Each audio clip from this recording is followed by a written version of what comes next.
Y en lo que estamos es en acciones de grupos, que básicamente son acciones de un grupo sobre un conjunto. Ajá.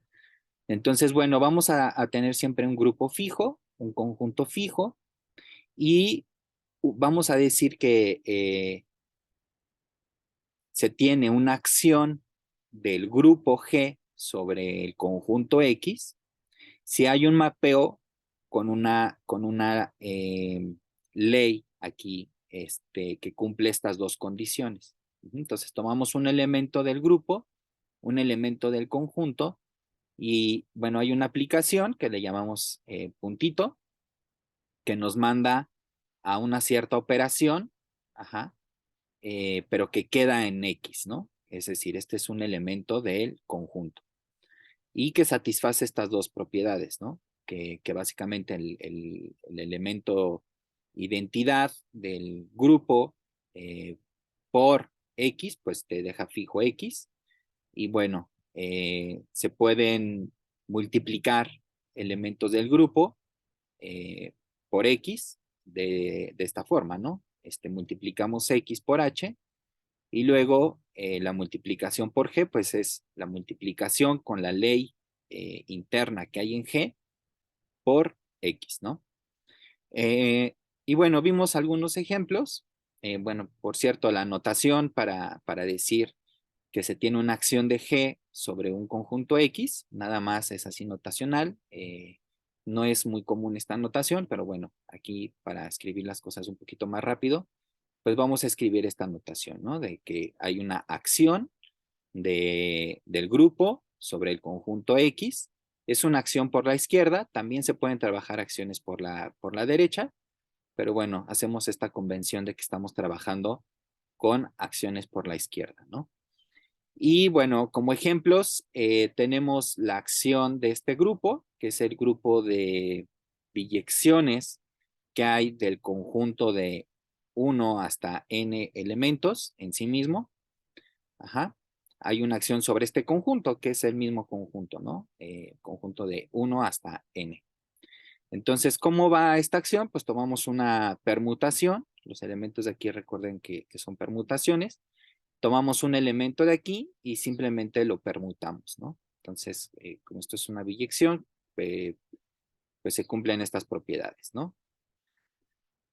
Eh, bueno, esa es una de las acciones más importantes que hay.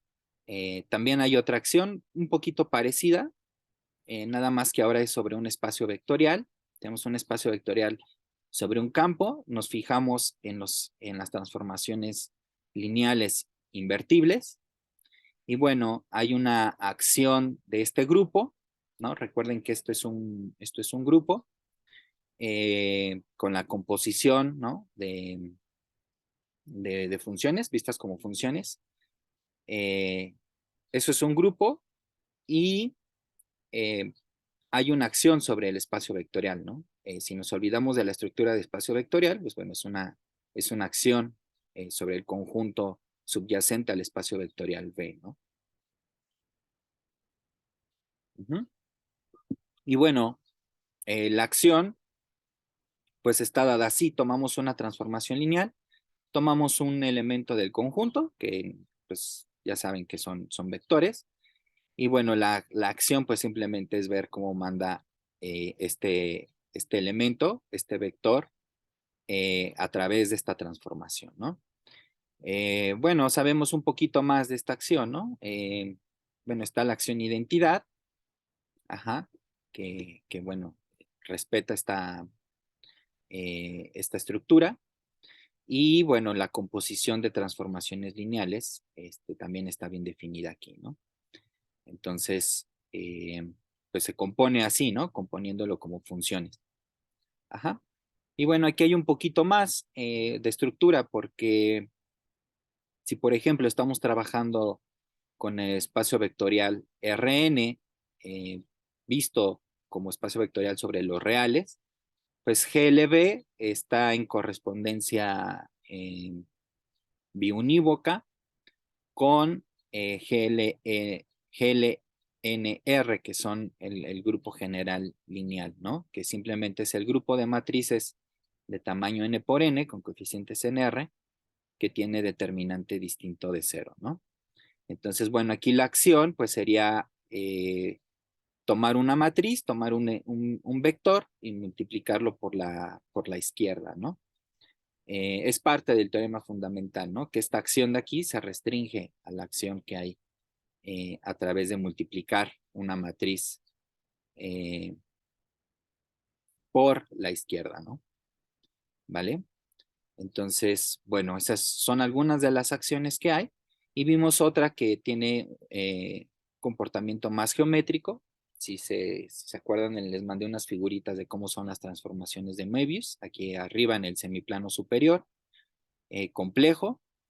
Hay una acción, esto visto como conjunto, de SL2Z, ¿no? Que son el conjunto o el grupo de matrices de 2 por 2 con coeficientes en los enteros, ¿no?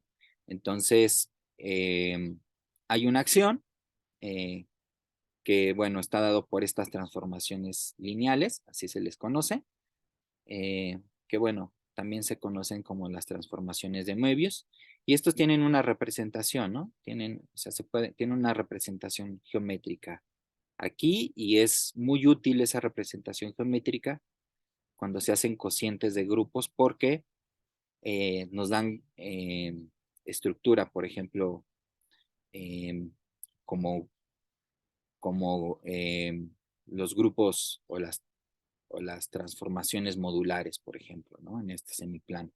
Y que están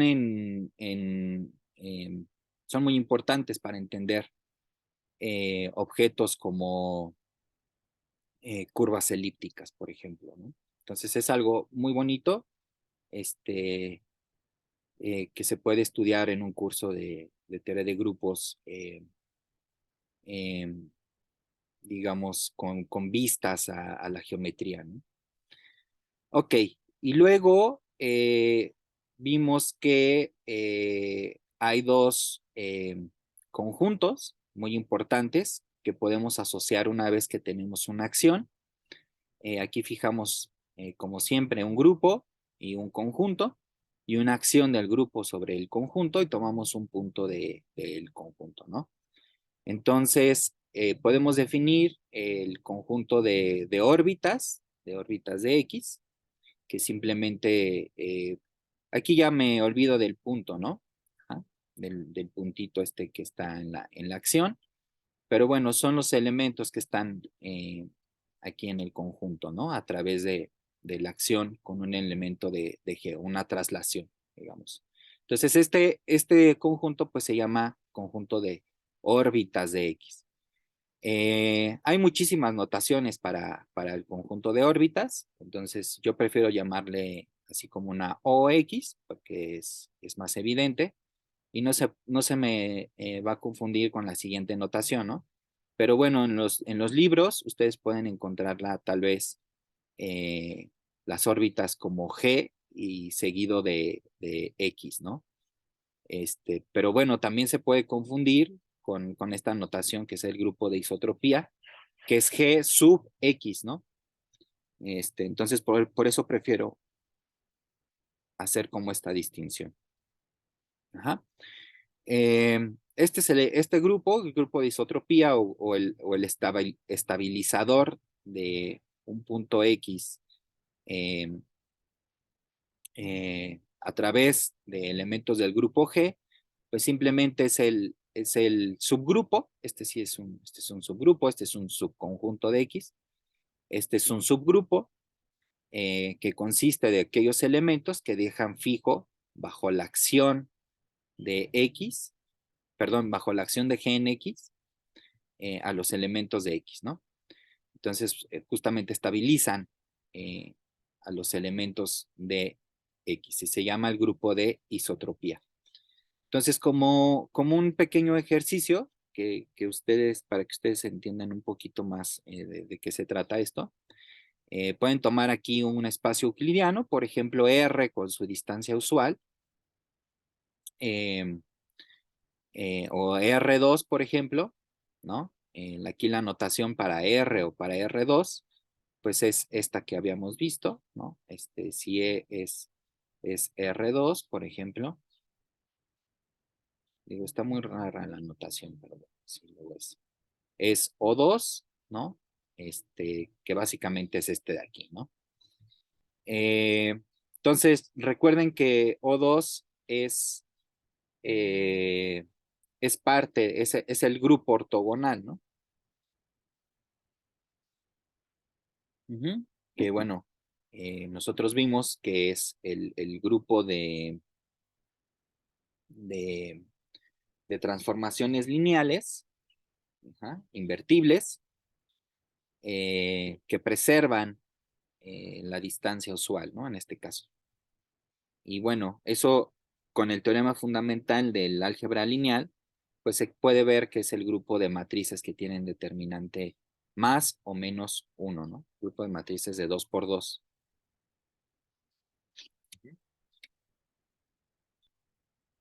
Que bueno, generalmente son rotaciones, ¿no? Entonces, bueno, hay una acción aquí de este grupo en este conjunto. Uh-huh. Lo pueden ver como una especie de eh, un caso particular de esta acción que vimos en el ejemplo anterior. Y bueno, aquí, por ejemplo, el conjunto de órbitas, pues son las bolas con centro en cero y cierto radio. Y el grupo de isotropía, pues simplemente tomamos el espacio dual a un vector y bueno, sería el ortogonal sobre este espacio, ¿no? Entonces esto se los dejo como ejercicio para que piensen un poquito de manera geométrica cómo es el espacio de órbitas y el grupo de isotropía, ¿no? ¿Vale, chicos? Y bueno, finalmente tenemos este lema que bueno, va a mostrar un poquito hacia lo que vamos, que es que el grupo de isotropía sobre elementos de la acción del conjunto, del grupo sobre el conjunto, pues simplemente es tomar el grupo de isotropía y conjugarlo por elementos del grupo, ¿no?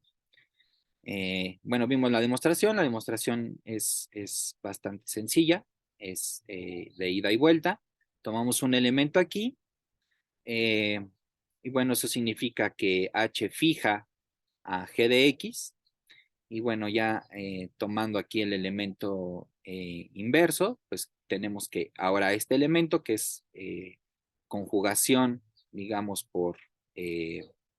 estamos conjugando el elemento H por el elemento de G, pues deja fijo a X, ¿no? Entonces eso quiere decir que está en el grupo de isotropía y bueno, y por lo tanto H pues tiene que estar en el conjugado del grupo de isotropía, ¿no? Y viceversa. Esto es totalmente reversible, ¿no? Entonces, esta es como la demostración. ¿Ok? Y bueno, eso lo vimos la otra vez. Creo que fue todo lo que vimos aquí. Ajá. Y luego, bueno, seguimos viendo algunos ejemplos. Eh, si tenemos un subgrupo ahora de un grupo G, bueno, hay una acción del grupo sobre este conjunto. Recuerden que esto es un conjunto, ¿no? Es el conjunto de clases, de cosets, ¿no? Ajá, no es un grupo. Recuerden que para que sea grupo es necesario que H sea un subgrupo normal, ¿no? Pero bueno, al menos como conjunto rescatamos la operación eh, eh, a través de la acción, la operación que habíamos visto, ¿no? De la ley interna de grupo del cociente de G por H, ¿no? Pero bueno, visto como conjunto, simplemente se requieren estas dos propiedades de la acción de grupo, la cual sí lo contempla porque hay un elemento de identidad aquí que deja fijo a la clase o al coset y simplemente es tomar un representativo así del coset, ¿no? Entonces, bueno, esto está bien definido y cumple las dos operaciones de ser una acción, ¿no? Entonces, hay una acción del grupo en el conjunto de cosets, ¿vale? Entonces, eso es importante. Luego también vimos, empezamos a generalizar un poquito estas cosas y vimos que si tenemos una acción del grupo sobre un conjunto y si tenemos un morfismo de grupos, entonces se puede trasladar la acción del grupo G hacia una acción sobre el grupo del grupo H sobre X, ¿no? Entonces, bueno, aquí simplemente es tomar un elemento, el elemento H, el elemento X, un punto en el conjunto, y mandar a través de este morfismo, f de h, por X, ¿no? Entonces, gracias a las propiedades de que este es un morfismo, esto va a definir una acción, ¿no? Y bueno, les puse aquí que lo verificara, que es una acción. Y bueno, ¿esto qué quiere decir? Que todo morfismo, ya vimos que, bueno, podemos exhibir un morfismo de aquí de, de un conjunto, perdón, del grupo a este grupo, que es el grupo de biyecciones que hay de X a X. Entonces, todo morfismo, si tenemos un morfismo de esta forma, pues va a definir una acción de G sobre X, como le hicimos acá arriba, ¿no? Simplemente es eso. Es un poco una reminiscencia del teorema de Cayley, ¿no? De hecho, justamente vimos el teorema de Cayley en esta forma, ¿no? Y aquí la nota importante es que toda acción de G sobre X se obtiene efectivamente de esta forma, ¿no? Es decir, a través de una aplicación. Y bueno, justamente hicimos esta construcción. Tenemos una acción fija de un grupo sobre un conjunto. Aquí, bueno, recordamos la aplicación que está dado en esta acción. Y para un elemento en el grupo, simplemente definimos mg, que es multiplicar por la izquierda el elemento de G a través de esta aplicación, ¿no? Bueno, tomamos un elemento del conjunto, nos lleva un elemento del conjunto, y esto es biyectivo, ¿no? Porque, bueno, aquí tenemos estas operaciones. Entonces, M1, pues simplemente es la identidad. La composición de dos elementos de estos, pues es tomar la multiplicación por GH, y bueno, hay una inversa, ¿no? Entonces, esto de hecho, eh, es una biyección, ¿no? Entonces, bueno, gracias a esta biyección podemos definir un morfismo que le pusimos M aquí bolita, nada más para hacer o recordar que, bueno, aquí hay una acción, ¿no? De G sobre X. Y bueno, tomamos el morfismo G, lo mandamos a S de X, que son las biyecciones que hay de X en X. Y bueno, tomamos un elemento del grupo G y lo mandamos a esta biyección, ¿no? Que es MG, ¿vale? Y bueno, es un morfismo porque por las propiedades de acción, ¿no? Entonces, este es un morfismo y ya, ¿no? Entonces, tenemos que, acá arriba vimos que si tenemos una acción, entonces se puede definir a través de un morfismo de grupo una acción sobre el grupo H, ajá, y viceversa, ¿no? Eh, Aquí, por ejemplo, en particular este morfismo, si tenemos una acción de S de X sobre X, que sí la tenemos, ajá, pues bueno, automáticamente tenemos una acción de G sobre X, ¿no? Y al revés, si tenemos una acción fija, entonces proviene de un morfismo, ¿no? De esta forma, ¿no? Como el de arriba. Ujú. Entonces, bueno, lo que se puede, lo que básicamente podemos o llegamos a demostrar es una propiedad universal para el conjunto de biyecciones de un conjunto en sí mismo, ¿no? Y es que esta aplicación, ¿no? Que llamamos puntito y que va a m puntito, básicamente es la aplicación que induce una biyección entre estos dos clases de conjuntos. Es decir, dar una acción de un grupo G sobre un conjunto X es lo mismo que dar un morfismo de grupos entre G y S de X, ¿no? Entonces, por ejemplo, si aquí tenemos un grupo actuando sobre el conjunto de n elementos, de 1 hasta n, pues eso induce un morfismo de G a Sn, ¿no? Y de hecho, si este conjunto G es finito, pues tenemos el teorema de Cayley, ¿no? Si es finito este conjunto, ya demostramos que este morfismo de hecho es inyectivo, ¿no? Y eso en particular implica que la imagen de G es un subgrupo, ¿no? Es un subgrupo de Sn. Es decir, que si tenemos un grupo finito, a través de esta inyección podemos meter a cualquier grupo finito en Sn, ¿no? Es decir, Sn contiene a fuerza a un grupo finito, ¿no? Y bueno, aquí como tercera propiedad, este morfismo pues está dado de esta forma simplemente, ¿no? Aquí nada más repetimos lo que estaba en el, en el, en el, en la sección pasada, ¿no? Y bueno, aquí nada más una definición. Vamos a decir que la acción es fiel, ¿no? Eh, si este morfismo de aquí, si este morfismo de aquí es inyectivo, ¿no? Por ejemplo, la acción de Cayley, ¿no? Eh, cuando el grupo es finito, es una acción fiel, ¿no?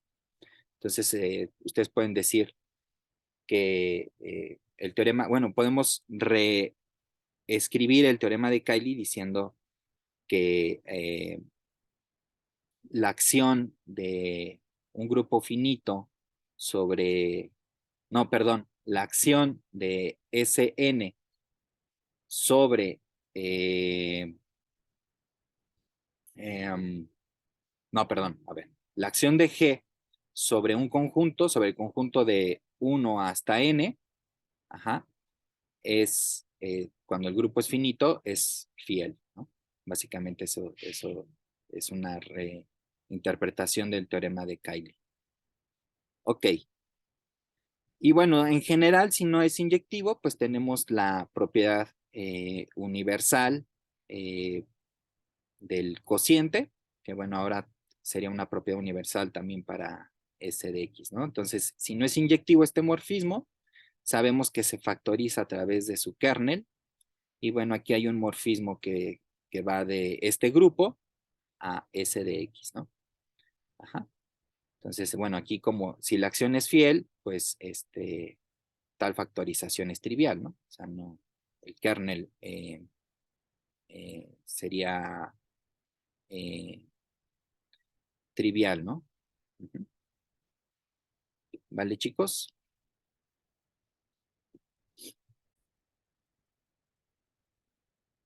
Ok, perfecto. Y luego, bueno, vimos algunas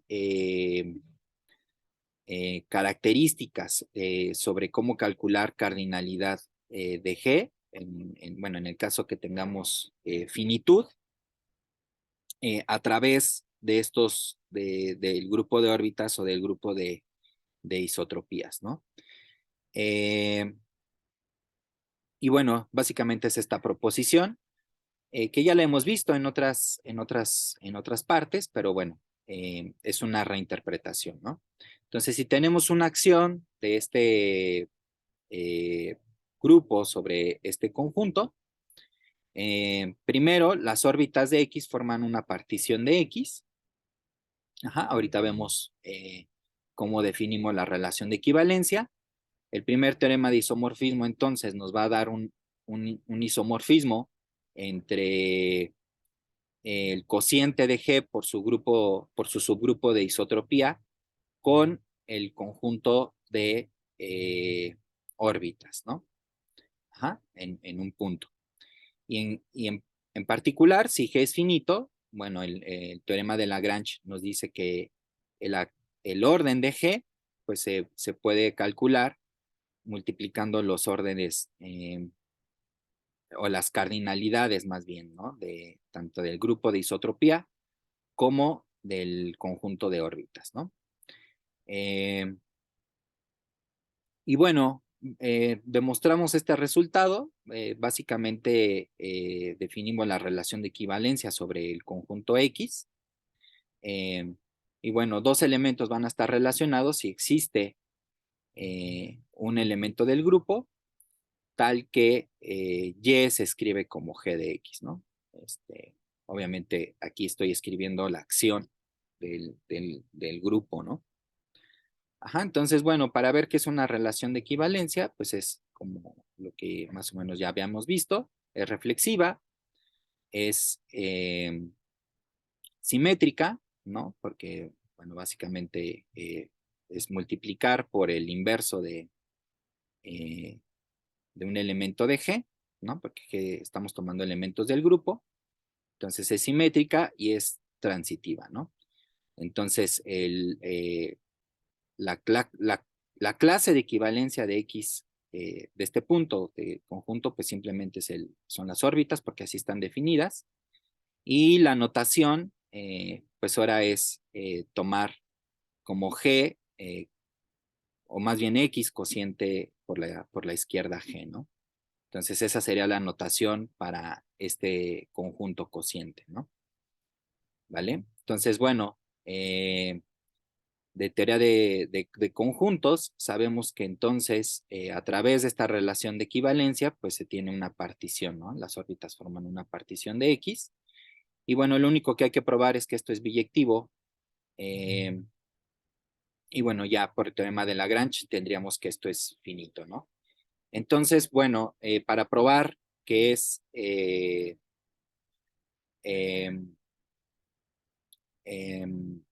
biyectivo, lo primero es fijarse que el morfismo que va de G al conjunto de órbitas, pues es sobre, ¿no? Porque eh, básicamente por definición, ¿no?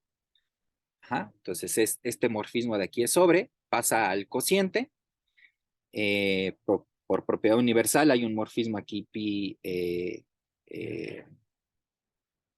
barrita, ajá, que manda una clase a este elemento, ¿no? Es exactamente como la propiedad universal del cociente. Pi es sobre, eso nos va a dar dos cosas. Primero, que necesariamente, bueno, la sobreyectividad nos va a definir este mapeo que está bien definido. Es decir, si tomamos dos elementos en G pues, distintos que tienen la misma imagen sobre pi, entonces, bueno, están en el grupo de isotropía, ¿no? Bueno, G inversa por G' están en el grupo de isotropía, ¿no? Y viceversa, fíjense, ¿eso qué quiere decir? Que sí pasa al cociente, ¿no? Y viceversa, si tenemos este elemento que está en el grupo de isotropía, eso quiere decir que estos dos elementos pues provienen de la misma imagen, ¿no? Entonces está bien definido este morfismo, es sobreyectivo y porque, bueno, básicamente este diagrama conmuta y nada más faltaría checar, eh, bueno, ya era todo, ¿no? Porque, bueno, una ida nos da eh, que está bien definido y la otra nos dice que es inyectiva, ¿no? Entonces, bueno, los elementos distan por un elemento del grupo de isotropía, que bueno, bajo este cociente, pi es inyectiva, ¿no? Entonces, pi gorrito es pi o pi barrita es biyectiva y bueno, por lo tanto, la cardinalidad de este cociente, pues es el cociente de las cardinalidades y como pi gorrito o pi barrita es biyectiva, pues se tiene la primera biyección, ¿no? Por el teorema de Lagrange, por lo tanto, recuerden que esto lo definimos como las clases, ¿no? Ajá. Eh, o el número de cosets que hay, ¿no? O de clases en este caso. Entonces, la cardinalidad de O de X, que es el conjunto de órbitas, pues simplemente es la cardinalidad de este cociente, ¿no? Entonces, cuando G es finito, pues ya podemos pasar el grupo de isotropía para el otro lado multiplicando y ya tendríamos esta fórmula, ¿no? ¿Vale?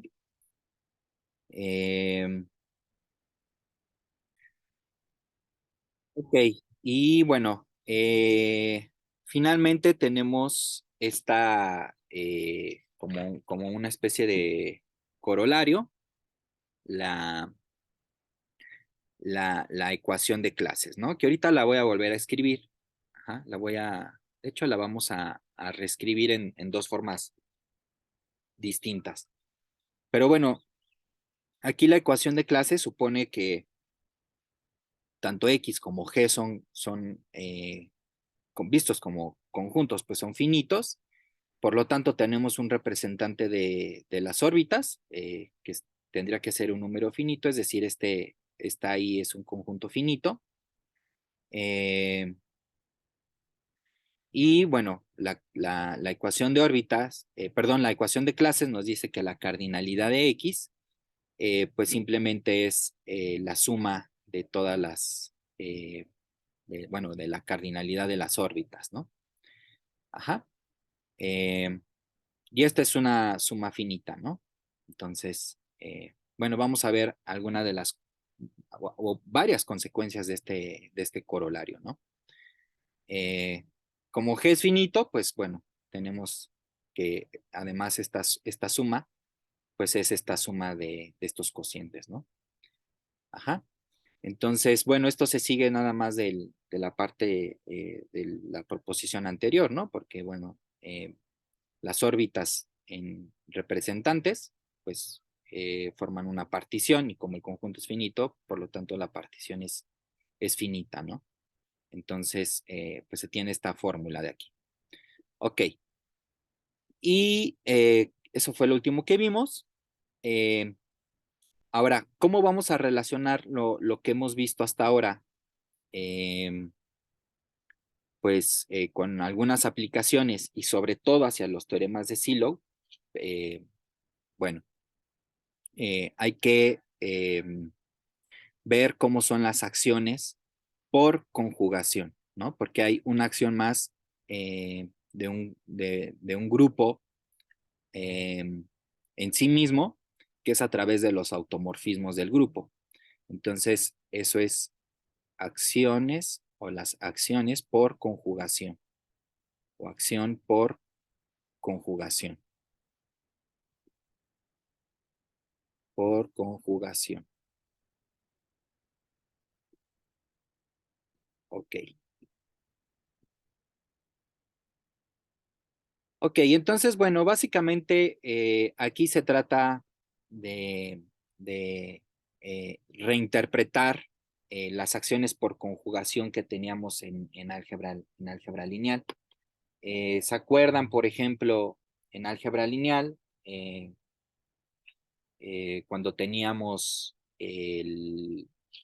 a contextualizarnos en el teorema espectral, ¿no? Por ejemplo, el teorema espectral. Que si tenemos, por ejemplo, una matriz simétrica eh, positiva definida, entonces el teorema espectral nos dice que esa matriz se puede descomponer a través de una matriz ortogonal y bueno, eh, una matriz diagonal que consiste exactamente de los eigenvalores de la matriz, uh-huh, por la inversa de la matriz ortogonal, ¿no? Las matrices ortogonales obviamente son invertibles y bueno, esas digamos, es una especie de eh, acción por conjugación, ¿no? Del grupo ortogonal sobre matrices simétricas positivas definidas, ¿no? Eso es el teorema espectral, básicamente. Ajá. Entonces, bueno, el punto es hacer lo mismo, pero para otro tipo de grupos, ¿no? Ok, entonces vamos a tratar de entender las acciones por conjugación para el grupo simétrico y luego vemos con otros grupos, ¿no? Como el grupo diedral o el grupo, eh, para algún grupo de matrices o para el grupo de, eh, eh, el grupo alternante, ¿no?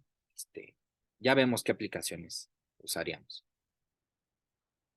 Ok, entonces, a ver, recordemos que eh, hay un morfismo de G a los automorfismos de G, ¿no?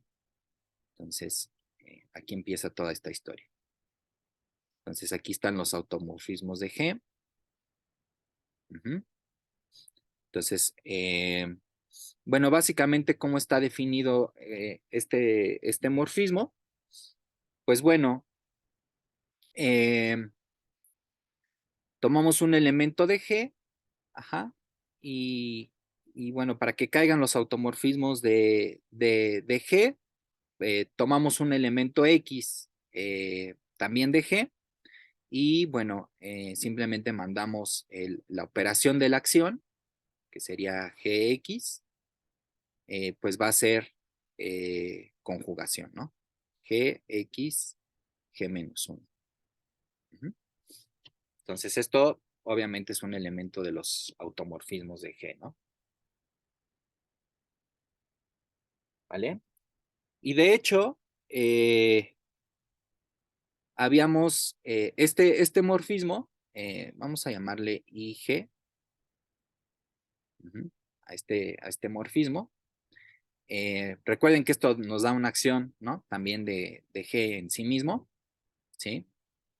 Eh, porque, bueno, el grupo de automorfismos de G, pues actúa también en G, ¿no? Entonces, a través de este morfismo, pues G también actúa sobre G mismo, ¿no? Uh-huh. Entonces, aquí al estabilizador eh, de un elemento X que pertenece al grupo, lo vamos a llamar CX. Eh, Nada más aquí ojo con la notación, ¿no? Esto simplemente lo vamos a llamar, va a ser el estabilizador, el estabilizador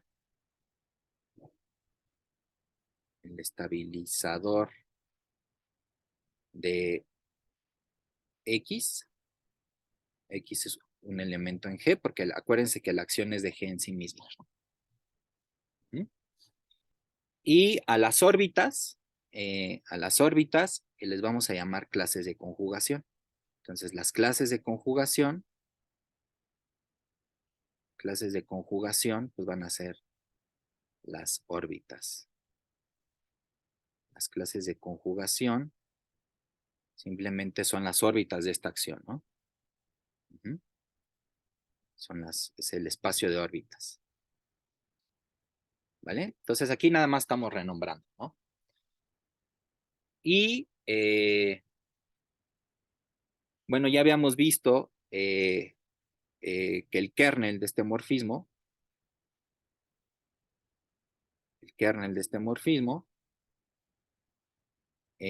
pues es lo que llamábamos el centro de G, ¿no?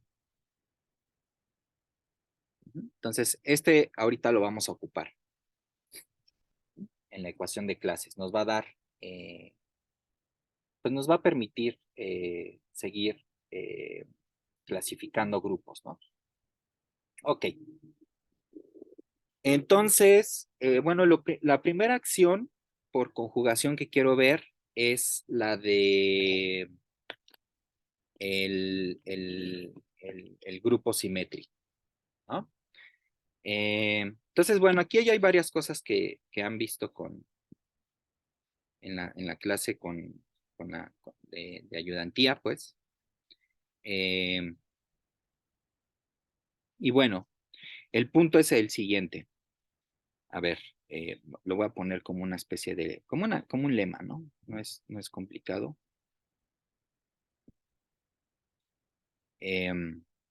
Bueno, lo vamos a hacer en 3 pasos, pero no es complicado. Entonces, a ver, vamos a suponer que tenemos un ciclo. Ajá. A ver, vamos a escribir este ciclo como A1 hasta AR. Ajá. Entonces, o bueno, a ver, vamos a moverle R, vamos a poner K mejor. K. Entonces, esto es lo que ustedes, lo que hemos llamado un K-ciclo, ¿no? Lo que han llamado un K-ciclo. Ujú. Entonces, vamos a tomar un K-ciclo, esto es un elemento en Sn, y vamos a tomar otro elemento de Sn, ¿no? Ajá. Eh, entonces, el punto es que cómo actúan las clases de conjugación sobre un K-ciclo. Y bueno, lo que dice este lema es que las clases de conjugación, ay, sería tau inversa, es simplemente, de hecho esto nos da un K-ciclo también, y esto simplemente es tomar tau a A1, tau a A2 y así sucesivamente, ¿no? Entonces tau hasta AK. ¿Mm? Ok, entonces, bueno, este lema básicamente lo que nos dice es que todos los K ciclos son conjugados en SN, ¿no? Entonces, básicamente es eso, ¿no? Que todos los K ciclos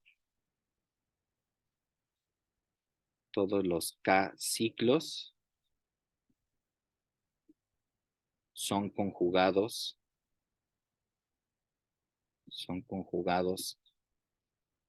en SN, ¿ok? A ver, bueno, antes de entrar a la prueba, este, a ver, vamos a checar un pequeño ejemplo, a ver si se entiende.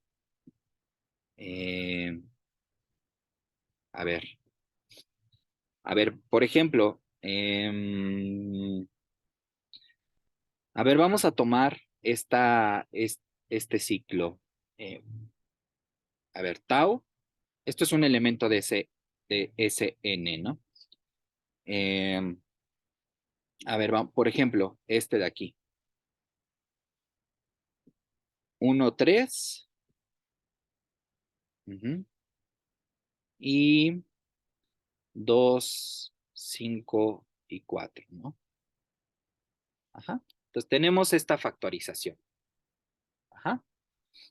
Ahora, vamos a tomar el siguiente K-ciclo. Entonces, sigma, por ejemplo, que sea, a ver si para que me salgan las cuentas, 1, 4, 3 y 2, ¿no? Por ejemplo. Ajá. Entonces, a ver, como ejercicio, vean que esto, tau, sigma, tau menos 1. Recuerden que tau menos 1 es simplemente cambiar el orden de estos de aquí, ¿no? Entonces, bueno, sería componer primero 1, 3, y luego con este de acá, luego componerlo con sigma, y luego componerlo otra vez con tau, ¿no? Eso queda, a ver, 1, 3, luego componerlo con este, y luego 1, 4, 3, 2, 1 al 4, 3, 2. A ver, entonces, chequen esto, ¿no? Esto da, ok, entonces el 1 se va a mandar al, primero se manda acá, luego aquí al 4, ok, el 1 se manda al 5,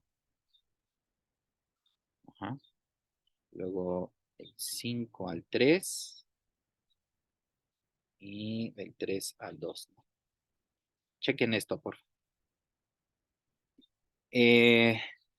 Ok, pero bueno, lo que nos dice esta fórmula es que esto, de hecho, es igual a mandar eh, tau de A1, que en este caso es 1, tau eh, de 4, tau de 4, luego tau de 3 y luego tau de 2, ¿no?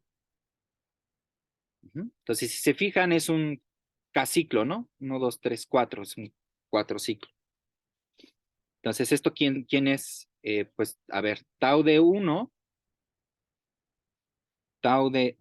lo manda a 3, ¿no? Entonces sería 3. El 4 lo manda a 2. El 4 lo manda a 2.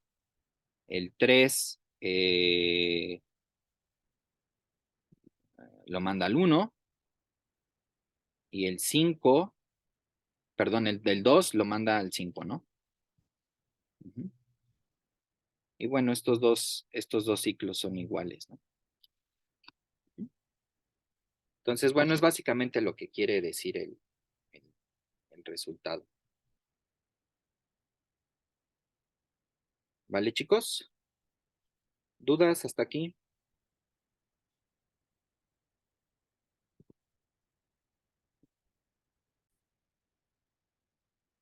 Ok, entonces, bueno, para la demostración de este lema, bueno, básicamente es algo es sencillo, nada más hay que darse cuenta de un par de cositas. Demostración. Ok, a ver. Em, bueno, a ver, primero vamos a ver, fíjense, o sea, lo que estamos aquí, o lo que estamos aquí viendo es que la acción por un K ciclo te vuelve a dar un K ciclo, ¿no? Ujú. Eso es así como lo más importante. Ahora, si se fijan, una vez que tenemos este K ciclo eh, y nos fijamos en todas las clases de conjugación, ajá, de hecho, vamos a tener una biyección, fíjense, va a haber una biyección entre las clases de conjugación, a ver, lo voy a escribir así, ¿no? Entre las clases de conjugación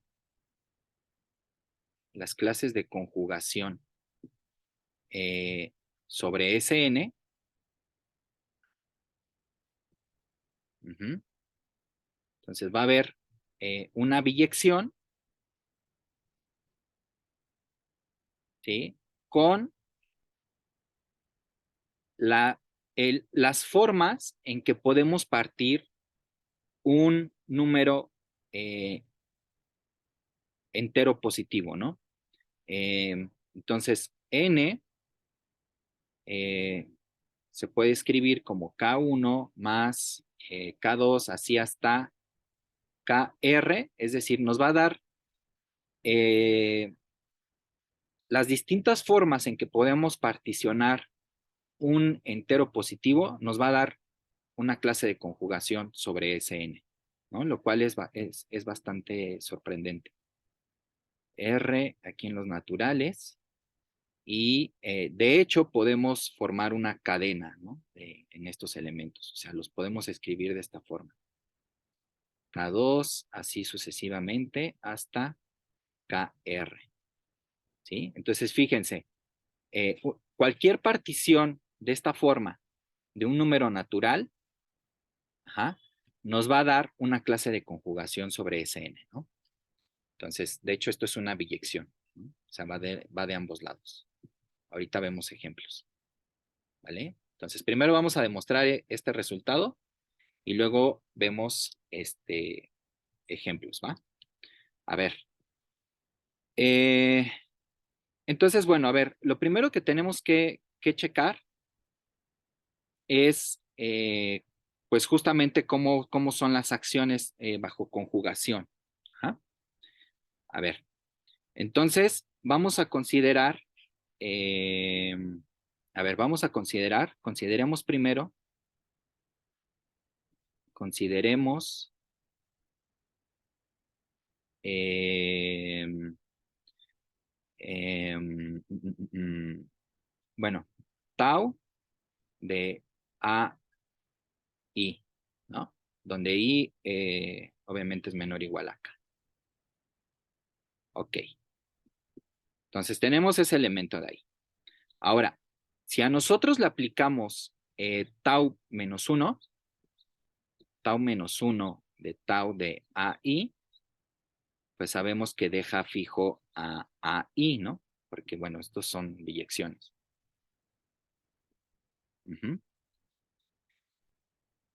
Y sigma, ajá, de AI, esto es una permutación, ¿no?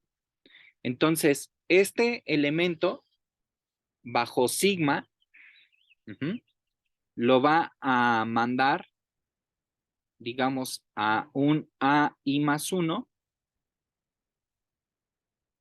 ¿sí? Pero módulo K, ¿no? Módulo K. ¿Están de acuerdo? Así actúan las permutaciones, ¿no? Ahora, entonces, ¿de aquí qué tenemos? Bueno, lo primero que tenemos es que tau sigma tau menos 1 sobre este elemento, que es tau de AI, ¿sí?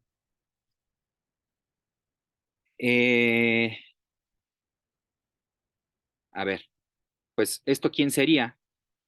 Tau de AI, pues nos manda a AI, ¿no? Y luego si le aplicamos la inversa, pues nos lleva otra vez a AI. Y luego si le aplicamos sigma, nos manda a I más 1 módulo K. Luego si le aplicamos tau, pues nos lleva a tau de I más 1 módulo K. Ajá. Ok. Entonces, bueno, ¿eso qué quiere decir? Que si tomamos este elemento tau de I, que bueno, es un elemento aquí de este K ciclo, ¿no? Eh, si tomamos un elemento de ahí, entonces su acción bajo conjugación, pues nos manda a otro elemento del mismo ciclo, módulo K, ¿no? Entonces, digamos, la acción se queda preservada aquí, ¿sí? Eso es si tau de AI es un elemento de acá, ¿no? Por eso lo estamos tomando así.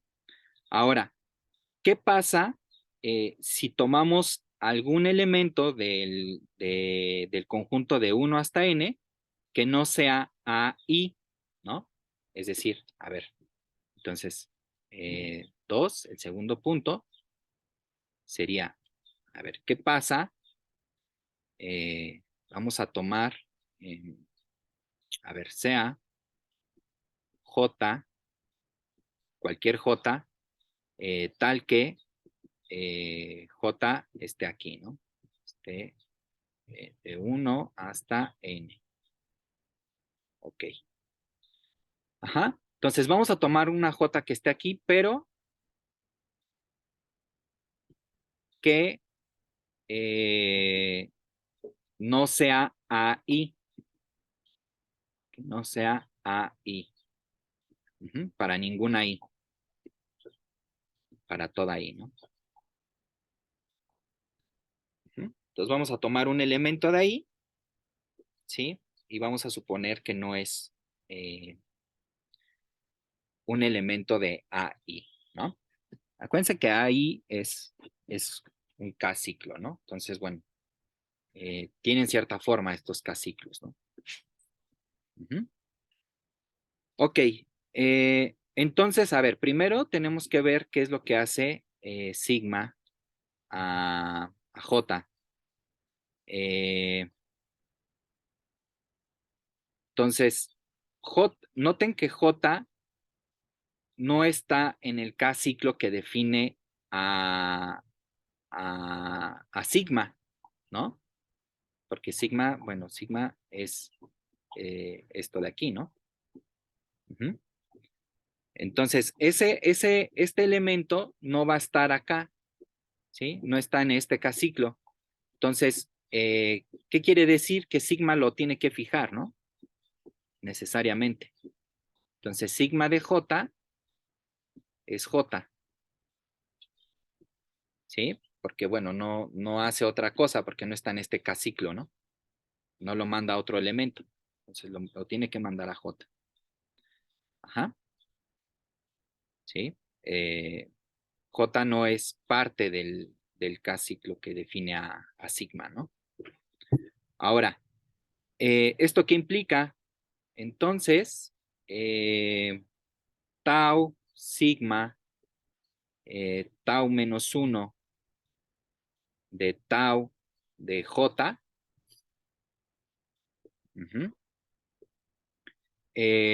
bueno, pues sería tau de J, luego le aplicamos tau menos 1, pues eso deja fijo a J, y sigma también deja fijo a J, ¿no? Entonces esto sería tau de J.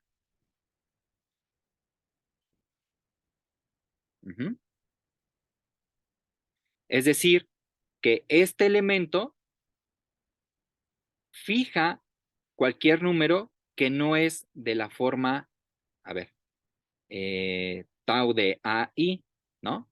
Entonces, a ver, ¿qué es lo que acabamos de ver? Así, eh, um,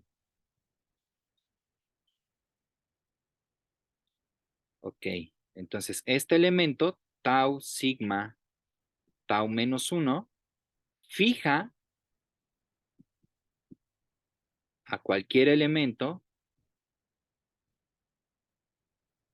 a cualquier elemento,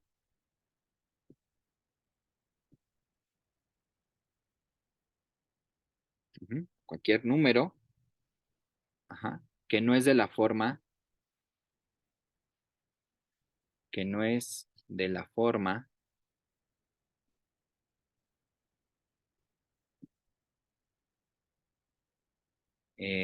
tau de AI, porque J es distinto a AI, ¿no? Para alguna I. Entonces, los elementos que no están en el K-ciclo los deja fijos, ¿sí? Es decir, no los mueve. Para algún I, ¿no? Entonces sigue siendo un K ciclo, ¿no? ¿Vale? Hasta aquí vamos bien. Luego, la tercera parte es, bueno, justamente checar eh, que, que este elemento de aquí, ¿no? Que este elemento por conjugación eh, sigue siendo, bueno, tiene la misma longitud, ¿no? Eh, pero bueno, a ver. esto tal vez sea importante decirlo. A ver, a ver, nota, si tenemos una permutación, si sigma está en Sn, ujú, entonces hay una acción natural de este elemento sobre este conjunto, ¿no? De hecho, del grupo generado por este elemento. ¿Ok? ¿Eso qué quiere decir? Que bueno, cada uno de estos elementos, ajá, recuerden la proposición anterior, ¿no? Entonces, si tenemos esta acción por este subgrupo de Sn, entonces eso quiere decir que las órbitas parten a este conjunto, ¿no? Es decir, que esto lo puedo escribir como la unión finita, de hecho, aquí en este caso de R, eh, de las órbitas, ¿no? De X, y, ¿sí? Donde X y son representantes, ¿no? Finitos. Ok. Eh, entonces, a ver, podemos definir lo siguiente. Sea eh, sigma I de X, lo vamos a definir como sigma de X, es decir, por cómo manda esta permutación a este elemento X, pero siempre y cuando X esté en la órbita. O X, sí, ¿no? Uh-huh. Y lo vamos a definir como fijo, que deja los elementos fijos que no están en la órbita. ¿Ok? Entonces, ¿qué quiere decir esto? Básicamente que sigma I es un ciclo que tiene soporte en esta órbita, en la órbita OI. Ajá. Y además, sigma se puede escribir como el producto de R elementos que tienen longitud KI, por ejemplo, ¿no? Ajá. Entonces tiene esta descomposición y cada uno de estos sigma 1 hasta sigma R tiene soporte en una sola órbita. ¿Ok? Entonces, ya nada más para finalizar la demostración, pues tendríamos que ver que tienen la misma longitud, ¿no? Pero eso se sigue porque, por justamente esto, ¿no? Y la fórmula de clases anteriores, ¿no? Porque si cada, a ver, aquí ya nada más cerramos, ¿no? 4 es si KI es la longitud, digamos, la longitud de sigma I, uh-huh, eh, entonces obviamente este elemento pues tendría longitud, la suma, ¿no? De todos estos elementos, de todas las longitudes. Ahora, bajo la acción tau de sigma tau menos 1, bueno, por esta descomposición, ajá, acuérdense que cada sigma I tiene soporte en una órbita, ¿no? Entonces, esto permite que tengamos la siguiente descomposición.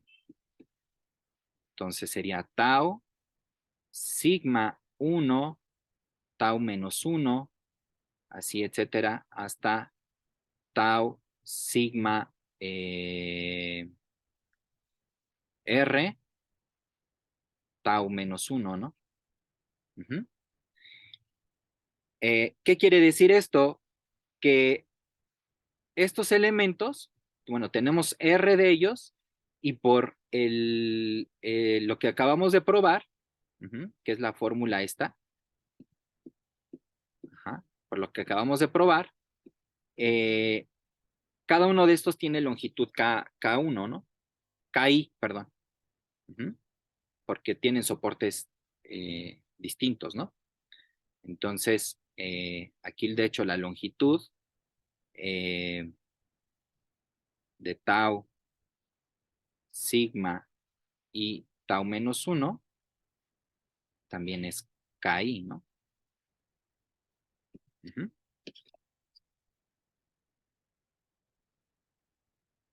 ¿Sí? Entonces el punto es este, ¿no? Que estos tienen soportes distintos, ¿no? Entonces, básicamente esto de aquí nos está diciendo que cualquier permutación se puede escribir como producto de ciclos ajenos, ¿no?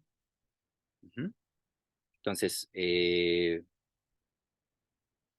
por ejemplo, si cada uno de estos elementos tiene longitud KI, pues podemos acomodarlos, ¿no? Por longitudes, dependiendo cuál sea la longitud, porque aquí sí se puede eh, tomar longitudes de manera creciente, ¿no? Uh-huh. Y bueno, y la suma de todas las longitudes, pues nos tiene que dar n, ¿no? Porque por esta partición de aquí, ¿vale? Entonces, bueno, la suma de las k y desde i igual a 1 hasta r, pues tiene que ser exactamente n, ¿no? Entonces tenemos esta biyección de acá, ¿no? ¿Ah? Entonces, fíjense que esto nos da, pues una como receta, ¿no? De cómo mirar a los elementos de las clases de conjugación del grupo simétrico, ¿no? Por ejemplo, a ver, aquí pongo un ejemplo y ya continuamos, ¿no? Con lo importante. Por ejemplo, no sé, ejemplo, en S3, ¿no? Entonces, por ejemplo, 3 lo podemos escribir de varias formas, ¿no? De hecho, de 3 formas distintas. Entonces, 3, pues es 1 más 1 más 1. También es 1 más 2, ¿no? Y 3, ¿no? Entonces, bueno, gracias a esta biyección, por ejemplo, si tenemos 3, pues vamos a tener 3 clases de conjugación, ¿no? Luego, aquí vamos a tener eh, también, bueno, aquí sería una de longitud 1, que bueno, esa es básicamente la identidad, ¿no? Entonces tendríamos la identidad, tendríamos las que vienen en 2, ajá, y son 3 de ellas. Entonces son 1, 2, bueno, les voy a quitar las comas. Sería 1, 2, luego sería 1, 3. Estas están en la misma clase de conjugación, ¿no? Ustedes pueden checarlo. 2, 3. Y luego sería 1, ¿qué? 2, 3. Y 1, 3, 2, ¿no? Uh-huh. Estas serían las clases de conjugación. Estos dos son conjugados. Aquí cada uno es conjugado. Y este es conjugado a sí mismo, ¿no? ¿Vale? Entonces chequen esto, ¿no? Uh-huh. Y bueno,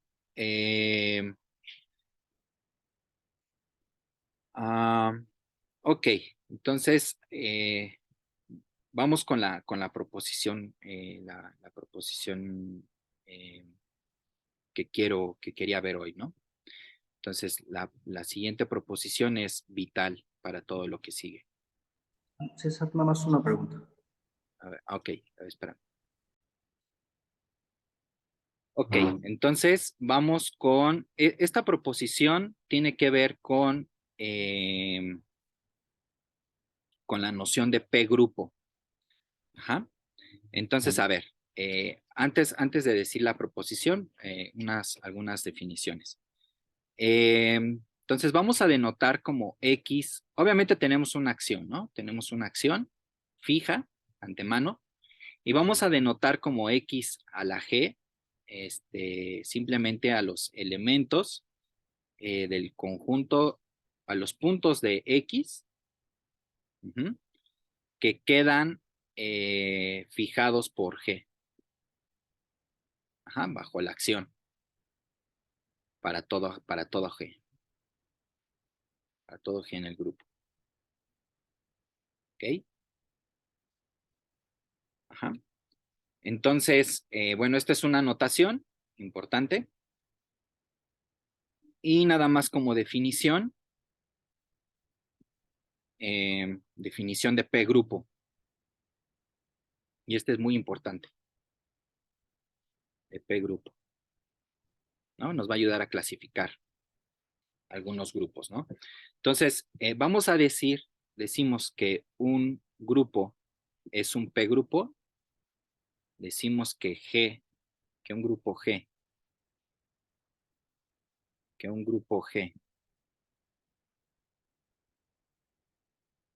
es P grupo,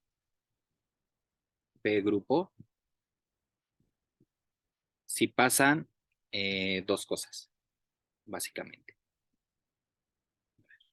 Ay, no sé qué dice.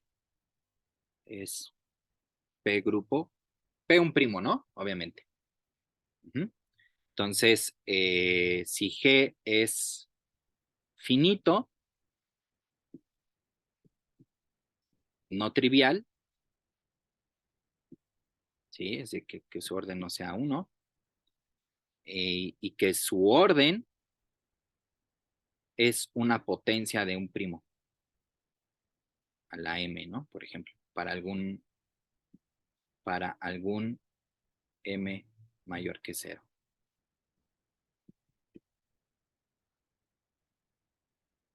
Entonces, un P grupo básicamente es un grupo finito, cuyo orden es una potencia de un primo. Ahora sí, la proposición. Esta proposición nos va a dar muchos resultados. Ok. Entonces vamos a suponer que tenemos un P grupo. Entonces sea G un P grupo. Ok, entonces tenemos tres cosas aquí. Primero, que la cardinalidad del conjunto de puntos que están, o la cardinalidad más bien de puntos que son fijados por elementos de G, es decir, la cardinalidad de este conjunto, es congruente con la cardinalidad de X, pero módulo P. Módulo P. Luego, B es que si P no divide a la cardinalidad de X, entonces la acción que hay del grupo en este conjunto, acuérdense que empezamos con una acción, ¿no? A pesar de que no lo dije, pero hay una acción fija, ¿no? Entonces, esta acción tiene al menos un punto fijo. Tiene al menos un punto fijo. Un punto fijo. ¿Ok? Y finalmente, el centro de un P grupo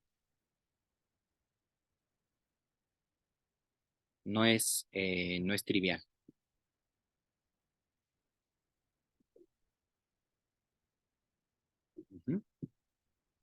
Ok. A ver, vamos a demostrar esta proposición. No es muy complicada. Es básicamente la fórmula de clases. Damos una presentación para un cierto grupo y ya con eso terminamos, ¿no? Entonces, a ver, lo voy a continuar acá. ¿Ok? Entonces, a ver, la demostración de esta proposición. César, César, nada más. Listo. Entonces, demostración. La demostración se sigue de la fórmula de clases, ¿no? Entonces, a ver, por la fórmula de clases,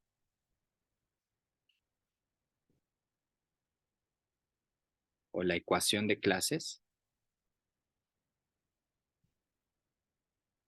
tenemos lo siguiente. Fíjense, la cardinalidad de X, nosotros vimos que la cardinalidad de X se puede calcular a través de esta fórmula, ¿no? Aquí tenemos que el grupo es finito, entonces podemos aplicar esto, ¿no? No hay ninguna cosa que nos impida, ¿no? Calcular eso. Ok. Vale. Entonces, por la fórmula de clases, la cardinalidad de X, fíjense, la voy a descomponer. La voy a descomponer entre aquellos que se quedan fijos. O sea, a ver, fíjense. Esto primero lo puedo ver como una suma. A ver, vamos a escribir la suma. Lo puedo ver como la suma de aquellos puntos X que están en algún conjunto R. Ajá. De básicamente es el índice, ¿no? Que hay de G en G de X, ¿no? Por el isomorfismo, por la biyección anterior, ¿no? Ujú. Ahora, esta R, pues es el subconjunto de X. Este es el subconjunto de X. R es el subconjunto de X que contiene exactamente un punto de cada órbita, ¿sí? Entonces, este es el subconjunto, es el conjunto, a ver, es el conjunto que contiene exactamente,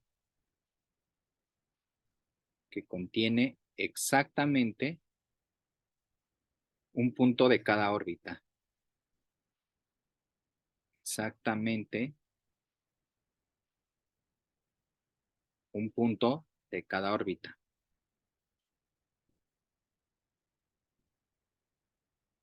Un punto de cada órbita. Ok.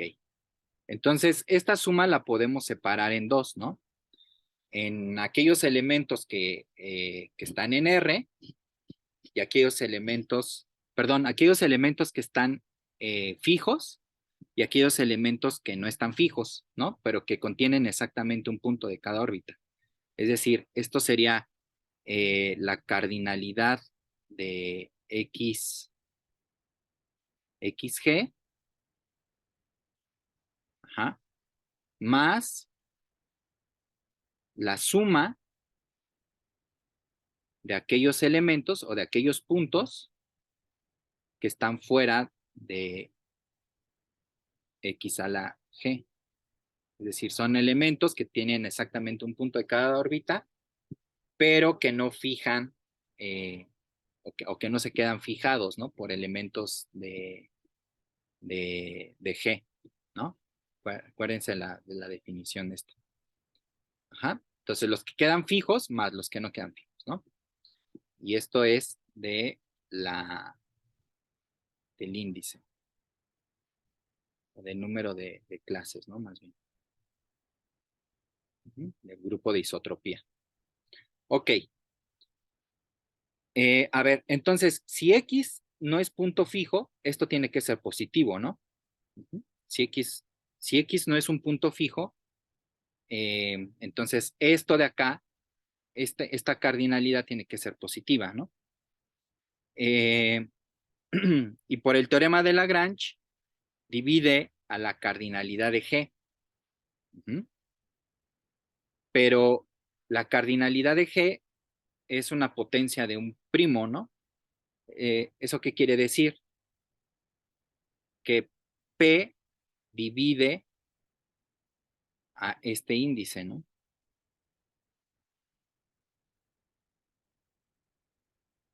¿vale? Básicamente porque estamos tomando puntos que no son fijos, ¿no? No son puntos fijos. En esta parte, aquí están todos los puntos fijos. Uh-huh. Ahora, observen lo siguiente. Observación. Y aquí tal vez queda un poquito más claro lo que me decía Edgar, ¿no? Si nosotros nos fijamos en el conjunto de puntos del grupo que quedan fijos bajo la acción del grupo, es decir, G a la G, pues esto por definición, ¿quién es? Pues por definición son los elementos de G. Bueno, lo voy a escribir así, ¿no? X, los elementos X de G, tales que G de X, G con esta acción, es igual a X, ¿no? Pero esta acción ya está definida, ¿no? Es el grupo actuando en sí mismo a través de automorfismos. Entonces, esto es X en G, tal que Gx G menos 1 es igual a X. Uh-huh. Es decir, esto es el centro de G.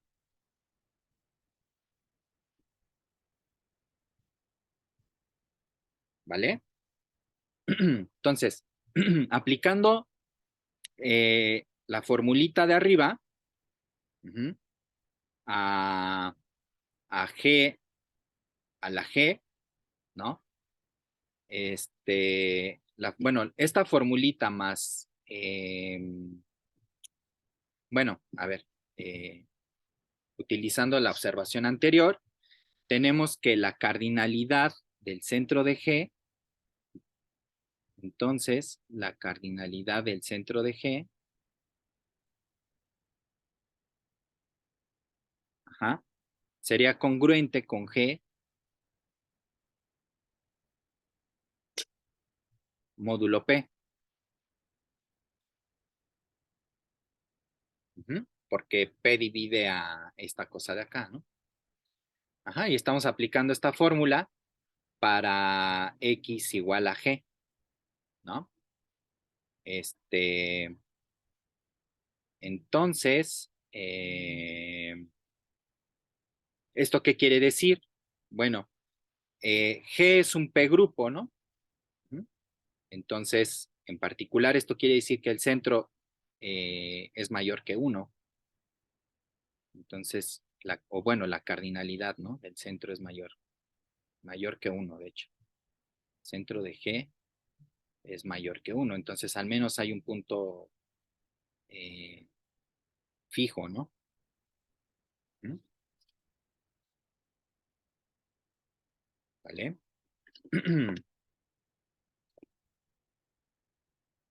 Ajá. Entonces,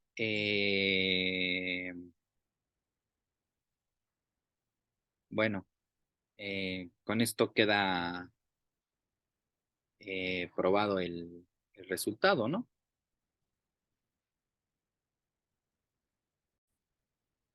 Nada más para finalizar, vamos a dar un corolario, que bueno, ya clasifica algo, ¿no?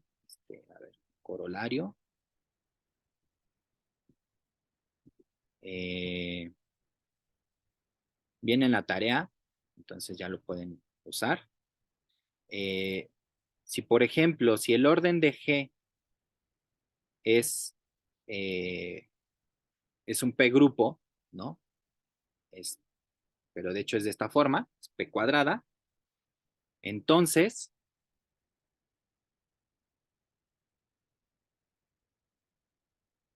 G necesariamente es un grupo abeliano. ¿Mm? Ok, entonces la demostración, pues básicamente tenemos que probar eh, que, bueno, por demostrar que el centro de G es G, ¿no? Si el centro de G es G, entonces G es abeliano, ¿no? Porque todos los elementos de aquí, pues son los elementos que conmutan con G. Entonces, bueno, sería abeliano, ¿no? Ok, a ver, acá vimos, acá en la proposición anterior vimos que el centro de G es mayor que 1. Entonces, como el orden de G es P, ¿sí? Por esta fórmula, entonces, a ver, tenemos por la fórmula de clases, ¿no? Ya nomás le llamo fórmula. Por la fórmula, la cardinalidad del centro de G es P cuadrada módulo P. Entonces hay dos opciones, ¿no? Para el centro de G. La primera opción es que sea P, ¿no? La segunda opción es que sea P cuadrada, ¿sí? Ok, entonces a ver, vamos a ver cuál de las dos es. Entonces, a ver, vamos a tomar un elemento en G. Tomamos un punto aquí en G. Y consideramos al centralizador de X, de este punto que está en G. Recuerden que el centralizador era el estabilizador de X, ¿no? Los puntos que estabilizan a X. Entonces, pues, este va a contiene a dos subconjuntos, ¿no? Contiene al centro, o bueno, a ver, lo voy a escribir así. Contiene al centro, al menos contiene estos, ¿no? Al centro y a X.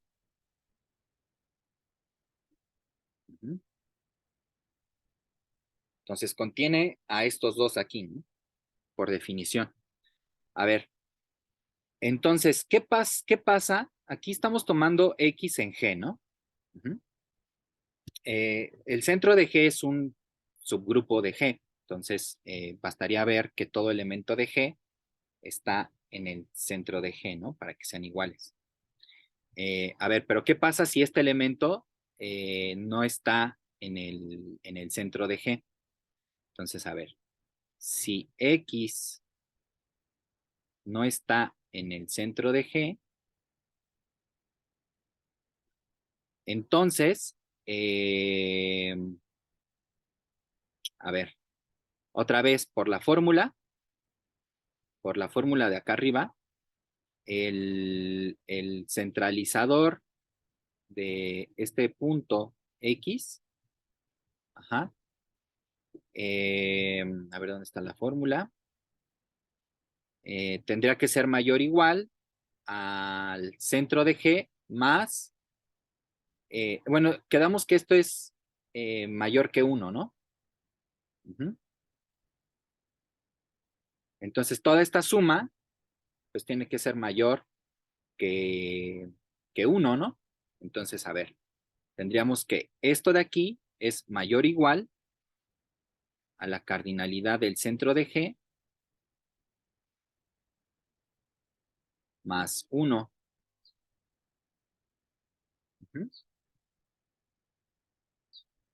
Pero bueno, aquí hay dos opciones, ¿no?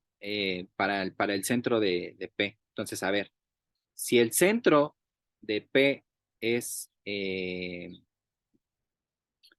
a ver, este, ta, ta, ta. Bueno, puede ser P o puede ser P cuadrada. Am,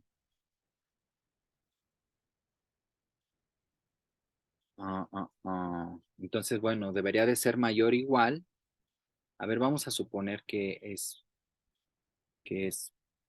P. Bueno, en cualquier caso, si es P o P cuadrada, pues tiene que ser mayor o igual a P más 1, ¿no?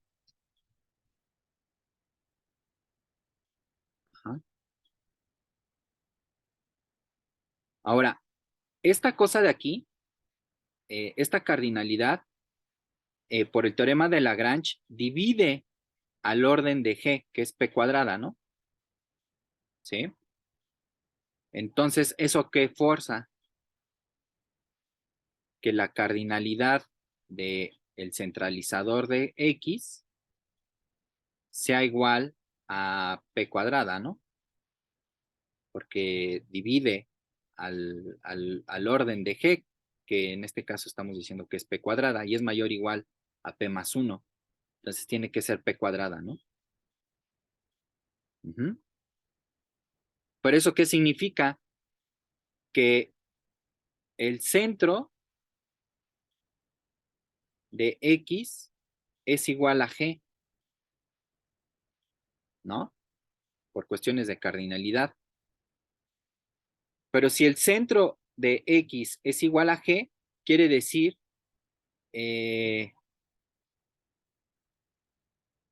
fíjense, el centro contiene perdón, el centralizador contiene al centro, ¿no? Uh-huh. Entonces X estaría en el centro, pero estamos suponiendo que eso no es cierto, ¿no? ¿Sí? Entonces esto no puede pasar. Entonces X siempre es un elemento del centro, ¿sí? Entonces, así, X siempre es un elemento del centro. Uh-huh. Pero X lo tomamos de G, entonces con esto ya probamos que la otra contención, ¿no? Que Z de G, el centro de G, es igual a G y por lo tanto G es abeliano, ¿no?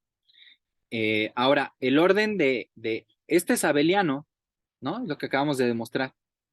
Entonces, y su orden es P cuadrada. Entonces, de hecho, hay dos posibilidades, ¿no? De que sea Z módulo P cuadrada Z o que sea el producto de Z módulo P con Z módulo P, porque es abeliano, ¿no? Entonces tiene dos opciones, ¿no? Entonces, ¿qué quiere decir esto? Básicamente que si el orden de un grupo es P cuadrada, entonces debe ser isomorfo a alguno de estos dos grupos, ¿no? Necesariamente. Vale, chicos, entonces hasta aquí terminamos.